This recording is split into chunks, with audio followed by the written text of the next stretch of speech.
নমস্কার বন্ধুরা, আমার বাঙালির প্রিয় রান্নাঘরে সবাইকে সুস্বাগত।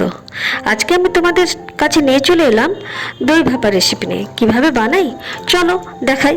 প্রথমে আমি কফি মগগুলোর 1 কাপ জলটা আমি গরম করে নিলাম, উষ্ণ গরম করেছি, বেশি গরম করে নিই। এরপরে আমি ওই কফি মগে যে জলটা রেখেছিলাম সেটা আমুল দুধ 3 থেকে 4 চামচ গুলিয়ে নেব, যতক্ষণ না ঘন হয়, মানে একটা দুধের মতো হয়। তোমরা অবশ্যই গরুর দুধ দিয়েও করতে পারো, কিন্তু আমি আমুল দুধ দিয়ে পুরোটাই আমি করেছি দই ভাপা রেসিপিটা।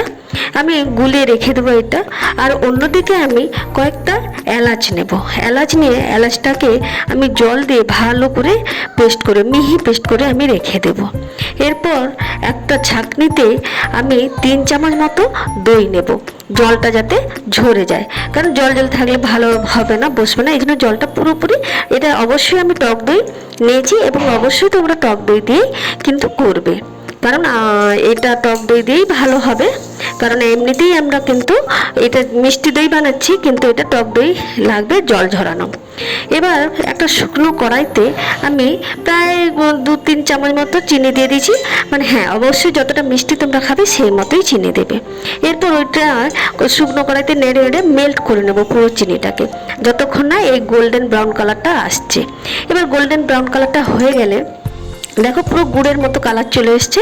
এরপরে আমুল দুধটা যে গুলিয়ে রেখেছিলাম সেটাকে আমি ওই কড়ার মধ্যে দিয়ে দেবো, দিয়ে ফুটাবো, ভালো করে ফুটাবো যতক্ষণ না এই দুধটা ঘন হচ্ছে।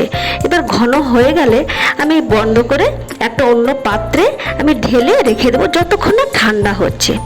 এরপর ঠান্ডা হয়ে গেলে আমি যে ওই টক দইটা জল ঝরে রেখেছিলাম, এটা 3 চামচ মতো, এটাকে আমি দিয়ে দেবো। এরপর আবার ভালো করে চামচ দিয়ে নাড়তে থাকবো। দেখো বন্ধুরা, চামচ দিয়ে নাড়তে নাড়তে কিন্তু দেখো দইটা ঘন হয়ে আসছে। হ্যাঁ, ভালো করে নাড়তে হবে। আর আমার যে এলাচ জলটা করা ছিল আমি ওটা ছাঁকনির সাহায্যে ছেঁকে দিয়ে দিয়েছি, তোমাদের সেটা দেখানো হয়নি।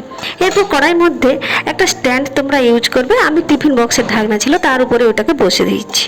প্রায় 30 মিনিট মতো আমি এটাকে পুরো গ্যাসটাকে জ্বালিয়ে 30 মিনিট মতো এটাকে ভাপাবো। দেখো বন্ধুরা, ভাপানোর পরে দেখো দইটা খুব সুন্দর বসে গেছে। হ্যাঁ বন্ধুরা, তোমরা একবার দেখো, জাস্ট কালারটাও দেখো এবং দইটাও খুব সুন্দর বসে গেছে।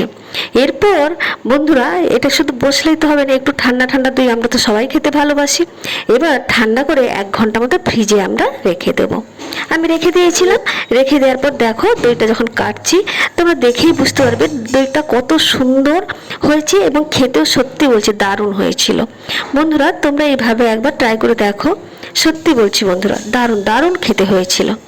আর তোমাদের যদি এই দই ভাপা রেসিপিটা ভালো লাগে অবশ্যই লাইক করবে, কমেন্ট করবে, অবশ্যই শেয়ার করবে। টাটা বন্ধুরা, তোমরা ভালো থেকো, সুস্থ থাকো। Bye bye.